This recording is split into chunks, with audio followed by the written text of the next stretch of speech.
നമസ്കാരം, എല്ലാവർക്കും മറ്റൊരു വീഡിയോയിലേക്ക് സ്വാഗതം. ഞാൻ എൻ്റെ ഈ ഒരു വണ്ടി സെയിൽ ചെയ്യാനുള്ള ഒരു പരിപാടിയിലാണ്. ആരെങ്കിലും RS200 അന്വേഷിച്ച് നടക്കുന്നുണ്ടെന്നുണ്ടെങ്കിൽ ഈ വണ്ടി നിങ്ങൾക്ക് വേണമെന്നുണ്ടെന്നുണ്ടെങ്കിൽ നമ്മളെ കോൺടാക്ട് ചെയ്യാൻ നമ്മളുടെ വാട്സപ്പ് നമ്പർ കൊടുക്കുന്നുണ്ട്. ആ വാട്സപ്പിലേക്ക് വണ്ടിയുടെ കാര്യങ്ങൾ അറിയണമെന്നുണ്ടെന്നുണ്ടെങ്കിൽ മെസ്സേജ് അയച്ചാൽ മതി. വണ്ടിയുടെ ഡീറ്റെയിലും കാര്യങ്ങളും ഞാനിപ്പോൾ പറയാം. 2016 RS200 ആണ് ഈ ഒരു വണ്ടി. BS3 മോഡൽ ABS വരുന്ന വണ്ടിയാണ്. ഏകദേശം 25,000 കിലോമീറ്റർ താഴെയാണ് ഈ ഒരു വണ്ടി ഓടിയിരിക്കുന്നത്. നിങ്ങൾക്ക് വണ്ടി കണ്ടാൽ തന്നെ അറിയാം, ടൂറിങ്ങിന് വേണ്ടിയിട്ടുള്ള ഒരുപാട് സെറ്റപ്പുകളും കാര്യങ്ങളൊക്കെ ഈ വണ്ടിയിൽ ചെയ്തു വെച്ചിട്ടുണ്ട്. വണ്ടിയുടെ മിററും കാര്യങ്ങളെല്ലാം ന്യൂ ആണ്.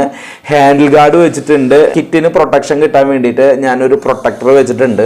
ഇത് എന്തിനാണെന്നുണ്ടെങ്കിൽ നമ്മൾ എങ്ങാനും വണ്ടി വീഴുക ചെറിയ രീതിയിൽ എങ്ങാനും ഒന്നും മറിയ കാര്യങ്ങളൊക്കെ ചെയ്ത് കഴിഞ്ഞ് കഴിഞ്ഞാൽ നമ്മുടെ വണ്ടിയുടെ കിറ്റിനൊരു പ്രശ്നം ഇല്ലാതിരിക്കാൻ വേണ്ടിയിട്ടാണ് ആ ഒരു കിറ്റ് പ്രൊട്ടക്ടർ വെച്ചിട്ടിരിക്കുന്നത്.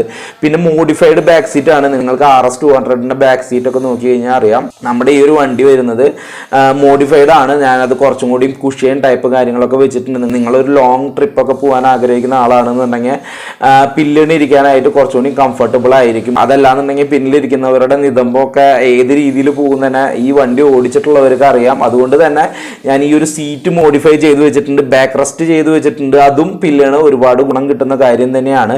ഏകദേശം ഒരു 1,500 രൂപയോളം അറൗണ്ട് വരുന്ന രീതിയിലുള്ള മൊബൈൽ ഹോൾഡറാണ് വെച്ചിരിക്കുന്നത്. വിത്ത് ചാർജിങ് ഉള്ള ഒരു സെറ്റപ്പാണ് ഞാൻ ചെയ്തു വെച്ചിരിക്കുന്നത്. പിന്നെ വണ്ടിയുടെ ഇൻഷുറൻസും കാര്യങ്ങളൊക്കെ നിലവിലുണ്ട്. ആ രീതിയിലുള്ള പ്രശ്നങ്ങളോ കാര്യങ്ങളോ ഒന്നും ഇല്ല. പിന്നെ ഈ വണ്ടിയുടെ ഏറ്റവും മെയിൻ ആയിട്ടുള്ള കാര്യം, ഞാൻ ഏകദേശം 90,000 രൂപയ്ക്കാണ് ഈ ഒരു വണ്ടി ഞാൻ എറണാകുളം ഭാഗത്ത് നിന്ന് മേടിച്ചത്. എനിക്ക് സത്യം പറയാലോ, എനിക്ക് ആ ഒരു മേടിച്ച സമയത്ത് വലിയൊരു പണിയാണ് കിട്ടിയിരിക്കുന്നത്. കാരണം ഞാൻ എപ്പോൾ ട്രിപ്പും കാര്യങ്ങളൊക്കെ പോകാൻ ശ്രമിക്കുമ്പോൾ ഡ്രസ്സൊക്കെ മാറി നമ്മൾ കോട്ടൊക്കെ ഇട്ട് നമ്മൾ ഗ്ലൗവും കാര്യങ്ങളൊക്കെ സെറ്റപ്പ് ചെയ്ത് നമ്മൾ പോകാൻ നിൽക്കുന്ന സമയത്ത് വണ്ടി സ്റ്റാർട്ട് ആവില്ല. അതല്ല, വണ്ടി സ്റ്റാർട്ടായി കഴിഞ്ഞ് കഴിഞ്ഞാൽ പകുതിക്ക് വെച്ച് വണ്ടി ഓഫ് ആവും. ഈ ഒരു സംഭവം നിരന്തരം ഉണ്ടായി കഴിഞ്ഞപ്പോൾ എനിക്ക് തന്നെ ഈ വണ്ടി എങ്ങനെയെങ്കിലും കൊടുത്ത് വിട്ടാൽ മതി എന്നുള്ളൊരവസ്ഥയായി. പക്ഷെ നമ്മൾ ഈ വണ്ടിയോടുള്ള സ്നേഹം കാരണം നമുക്കത് കൊടുക്കാനായിട്ട് തോന്നിയില്ല.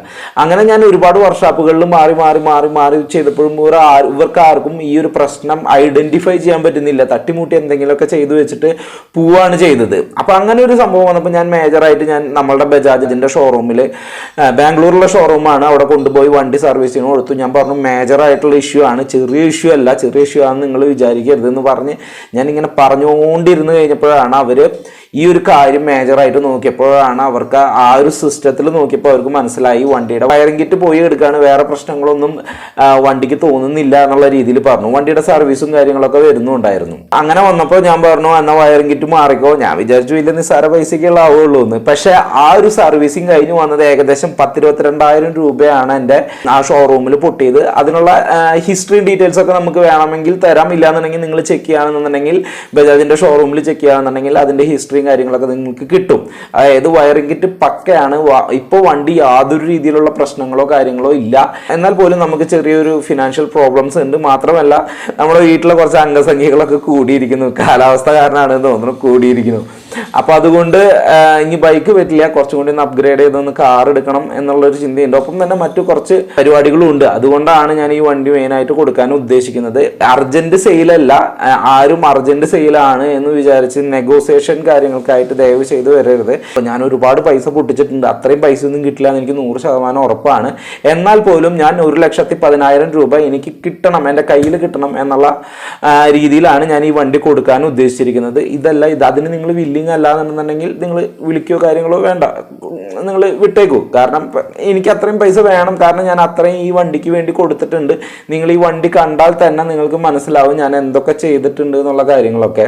അപ്പോൾ ആർക്കെങ്കിലും ഈ ഒരു വണ്ടി വേണമെന്നുണ്ടെങ്കിൽ ദയവ് ചെയ്ത് വിളിക്കരുത്, വാട്സപ്പിൽ മെസ്സേജ് അയച്ചാൽ മതി. ഞാൻ ഫ്രീ ആകുമ്പോൾ അപ്പം തന്നെ ഞാൻ റെസ്പോണ്ട് ചെയ്തോളാം. കാരണം ഞാൻ കുറച്ച് ജോലിയും കാര്യങ്ങളും തിരക്കുകളുള്ള ഒരു വ്യക്തിയാണ് എന്നുള്ളത് കൊണ്ട് ചിലപ്പോൾ വിളിച്ചാൽ കിട്ടില്ല. അല്ലെങ്കിൽ വിളിച്ചു കഴിഞ്ഞാൽ ഞാൻ ഇപ്പോൾ നമ്മളുടെ കസ്റ്റമേഴ്സിൻ്റെയോ കാര്യങ്ങളുടെയൊക്കെ ഇടയിലാണെന്നുണ്ടെങ്കിൽ എനിക്ക് എടുക്കാൻ ബുദ്ധിമുട്ടുണ്ടായിരിക്കും. എന്നുള്ളത് കൊണ്ട് നിങ്ങൾ വാട്സപ്പിൽ മെസ്സേജ് അയച്ചാൽ മതി, ഞാൻ പ്രോപ്പറായിട്ട് റെസ്പോണ്ട് ചെയ്തോളാം. ആർക്കെങ്കിലും വേണമെന്നുണ്ടെന്നുണ്ടെങ്കിൽ നമ്മളെ കോൺടാക്ട് ചെയ്യുക. വണ്ടി നിലവിലുള്ളത് ഇപ്പോൾ ബാംഗ്ലൂരാണ്. നിങ്ങൾക്ക് വേണമെന്നുണ്ടെന്നുണ്ടെങ്കിൽ നിങ്ങൾ ഒരു ട്രസ്റ്റഡ് കസ്റ്റമർ ആണെന്നുണ്ടെങ്കിൽ ഞാൻ വണ്ടി കൊണ്ടുവന്ന് തരാം. അതല്ല, നിങ്ങൾക്ക് ബാംഗ്ലൂർ വന്ന് ചെക്ക് ചെയ്യണമെന്നുണ്ടെങ്കിൽ അങ്ങനെയും ചെയ്തോളൂ, കുഴപ്പമില്ല. വണ്ടി യാതൊരു രീതിയിലുള്ള പ്രശ്നവും ഇല്ല, റെഡി ടു യൂസ് ആണ് വണ്ടി. പിന്നെ ചെറിയൊരു പ്രശ്നമുണ്ട്. വണ്ടിയുടെ ചെറിയ പ്രശ്നം എന്ന് പറഞ്ഞു കഴിഞ്ഞാൽ ബാക്കിലെ ഷോക്ക് അപ്സ് ചില സമയത്ത് വലിയ കട്ടറുകളിൽ വരുമ്പോൾ അടിക്കുന്നുണ്ട്. അപ്പോൾ ഞാനത് ചോദിച്ചു കഴിഞ്ഞപ്പോൾ അവർ എന്നോട് പറഞ്ഞത് അത് പ്രശ്നമൊന്നുമില്ല, അത് വലിയ വലിയ കട്ടറിൽ വരുമ്പോൾ ഉള്ള ഒരു ചെറിയൊരു അടി മാത്രമാണ്, വേറെ പ്രശ്നങ്ങളോ കാര്യങ്ങളോ ഒന്നുമില്ല. ഇനി ഈ ഒരു കാര്യം പറഞ്ഞിട്ട് ആരെങ്കിലും നെഗോസിയേഷന് വരരുത്. ഇതാണ് നമ്മളുടെ പ്രൈസ് 110, അതായത് 1,10,10,000 രൂപ കിട്ടുകയാണെന്നുണ്ടെങ്കിൽ ഞാൻ കൊടുക്കാം. എനിക്ക് അതിലേറെ ഫണ്ടുകൾ പൊട്ടിയിട്ടുണ്ട്, അതൊന്നും ചോദിക്കുക എന്ന് പറഞ്ഞാൽ പോസിബിൾ അല്ല എന്നുള്ളത് കൊണ്ടാണ് ഞാൻ ഈ ഒരു പ്രൈസ് ഞാൻ ചോദിക്കുന്നത്. ആർക്കെങ്കിലും വേണമെന്നുണ്ടെങ്കിൽ കോൺടാക്ട് ചെയ്യാം. Thank you.